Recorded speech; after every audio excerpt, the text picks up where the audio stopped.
O que realmente aconteceu com os responsáveis pelo maior holocausto registrado pela humanidade? Como ficaram os sobreviventes e o que aconteceu com os nazistas mais cruéis após o fim da Segunda Guerra Mundial? Isso e muito mais você verá aqui, no canal História Pura. Mas antes, já vai deixando o seu like, compartilhe o vídeo, faça um comentário, inscreva-se no canal e ative o sininho das recomendações.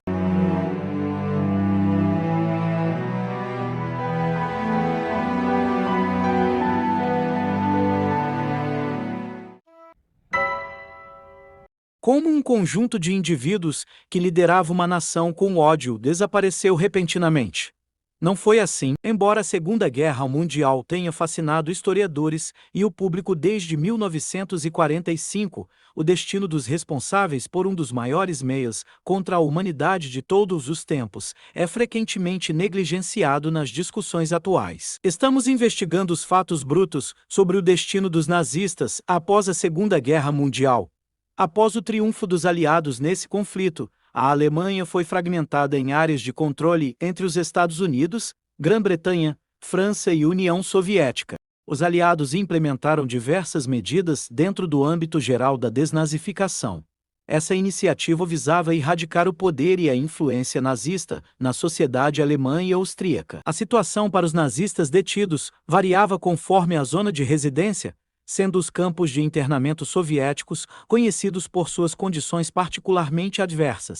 Isso motivou muitas pessoas a buscarem relocar-se para as zonas ocidentais, alegando aversão ao comunismo. Entre as áreas ocidentais, a Alemanha sob ocupação francesa era considerada a mais tolerante, pois via a Alemanha como um todo responsável pela guerra, dando menor importância à distinção entre nazistas e não nazistas.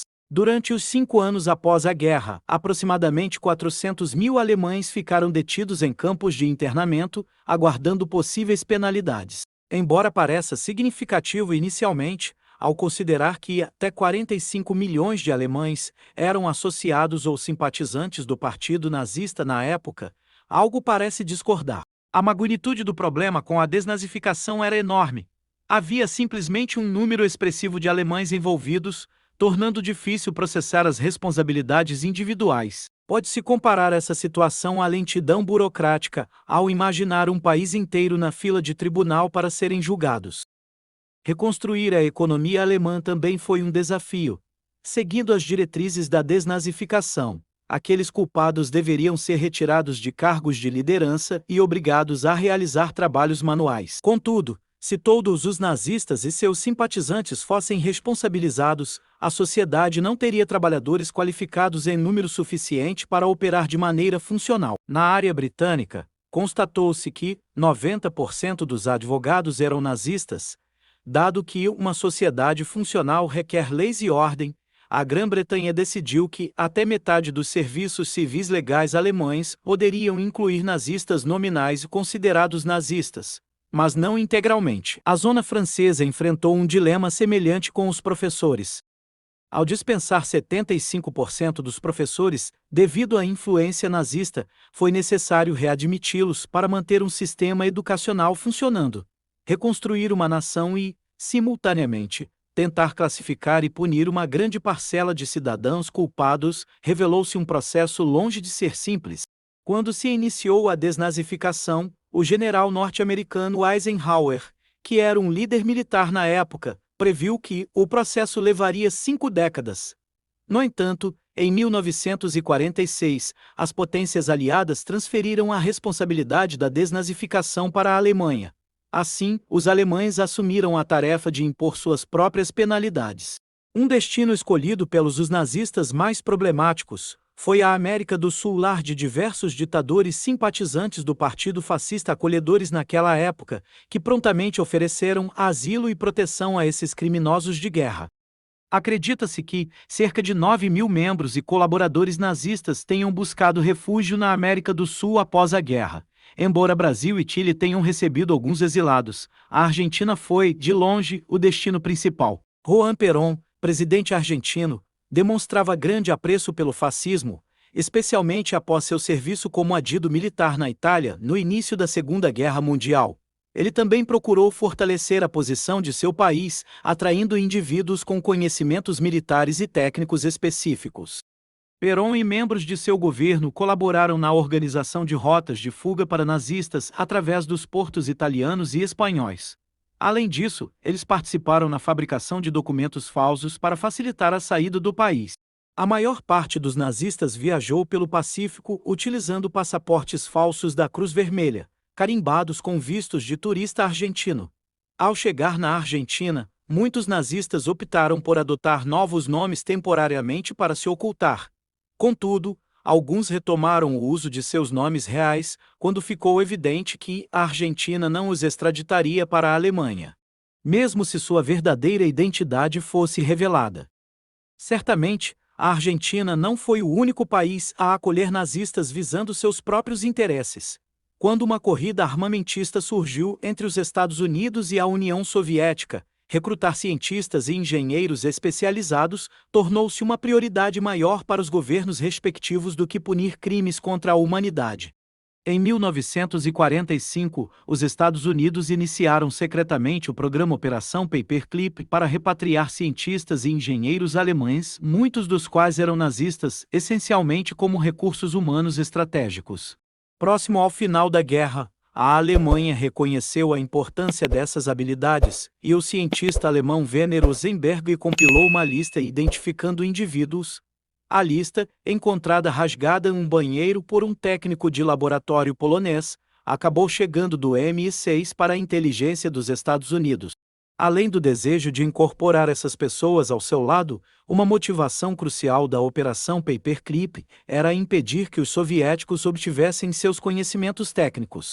Apesar de ser chamada de operação de evacuação, os alvos identificados foram, essencialmente, sequestrados e forçados a se deslocar para os Estados Unidos, onde permaneceram detidos por meses para interrogatório. No entanto, muitos desses cientistas especializados em foguetes alcançaram carreiras notavelmente bem-sucedidas nos Estados Unidos, contribuindo para o programa espacial da NASA, apesar das suspeitas de um envolvimento nazista significativo entre eles. Os criminosos mais graves, que não conseguiram escapar para se refugiar, foram submetidos a julgamentos em Nuremberg em 1946 por crimes de guerra, crimes contra a humanidade e guerras de agressão. Esses processos judiciais desempenharam um papel fundamental no estabelecimento do direito internacional, especialmente no que diz respeito à persecução de crimes de guerra. Além disso, representaram um passo crucial na responsabilização de alguns dos criminosos mais destacados pelo Holocausto. O julgamento inicial, o mais destacado, acusou 24 homens, resultando em vereditos que variaram de absolvição a apenas de até 10 anos de prisão e execução. 12 indivíduos foram condenados à pena de morte. Embora esses julgamentos tenham representado justiça para alguns, a condenação de 12 homens à morte parece insuficiente diante dos milhões que pereceram no Holocausto e da considerável quantidade de criminosos que jamais foram responsabilizados. Algumas críticas questionaram a legalidade dos julgamentos de Nuremberg, rotulando-os como um exemplo de justiça do vencedor e questionando sua validade jurídica. Outras críticas apontaram para a hipocrisia das nações aliadas ao processarem crimes contra a humanidade, considerando suas próprias ações em tempos de guerra. Após as potências aliadas abandonarem os esforços de desnazificação, em apenas alguns meses, a Alemanha ficou encarregada do desafio, mesmo ainda sob ocupação de países aliados. Como era de se esperar, a Alemanha implementou um conjunto de diretrizes mais flexíveis ao identificar e punir os nazistas. Qualquer indivíduo nascido após 1919 era considerado imune a punições, alegando ter sido alvo de lavagem cerebral. Dos funcionários públicos removidos de seus cargos pelos Estados Unidos, 75% foram readmitidos. Para evitar prolongados e inconvenientes processos judiciais, 90% dos nazistas foram categorizados como infratores de menor gravidade. Até 1948, a Guerra Fria tornou-se uma prioridade maior para os Estados Unidos, levando à aceleração de todos os casos restantes através de procedimentos legalmente vagos. No melhor dos casos, em 1951, a desnazificação chegou ao fim, e a atenção voltou-se para compensar as vítimas e suas famílias.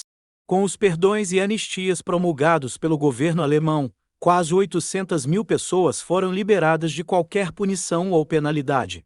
Assim, a Alemanha poderia finalmente ser considerada desnazificada? Naquela época, no Ministério da Justiça alemã, 77% dos altos funcionários tinham passado pelo nazismo. Após a guerra, alguns dos nazistas mais infames conseguiram se ocultar e, posteriormente, fugir da Alemanha. Enquanto alguns passaram décadas evitando a responsabilidade por seus crimes, outros notáveis foram capturados por caçadores de nazistas, que surgiram para punir os criminosos de guerra que levavam vidas anônimas.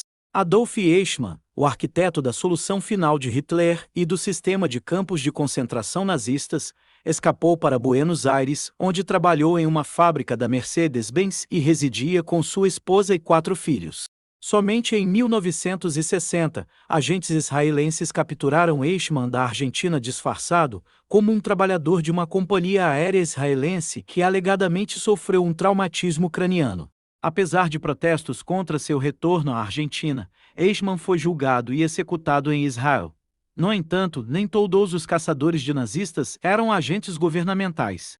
Simon Wiesenthal, um sobrevivente do Holocausto, que se tornou caçador de nazistas, rastreou Franz Stangl em São Paulo.